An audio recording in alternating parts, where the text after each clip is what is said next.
ఇచ్చారు సార్.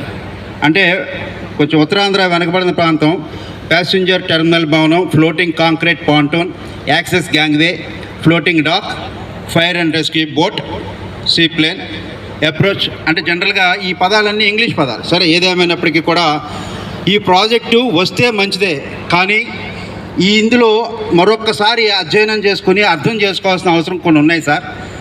పూర్తిగా నేను ఊహించింది ఏంటంటే, ఒక డెమో మాకు ఏదన్నా ఒక రేవులో పెట్టి, లేదా మీరు అన్నట్టుగా ఒక ఎయిర్పోర్ట్లో పాయింట్లో పెట్టి, దీని విధానాలు ఏంటి, ఏ రకంగా ఎగురుతుంది, మనం ఎవరితో ఎంఓయూ చేసుకుంటున్నాం. ఇప్పుడు జనరల్గా మీ దగ్గర విమానం లేదు, మీరు స్పైస్ జెట్ కానీ, ఇండిగో కానీ, లేకపోతే ఇంకొకళ్ళు ఎయిర్ ఇండియా కానీ, వాళ్ళతో మీరు ఎంఓయూ ఎక్కడ నాకు కనిపించలేదు ఈ డాక్యుమెంట్లో కూడా. సో మీరు ఏదో దానికి ఒక పేరు నెంబరు చెప్పారు, అది ఎక్కడెక్కడ తిరిగిందో తెలీదు.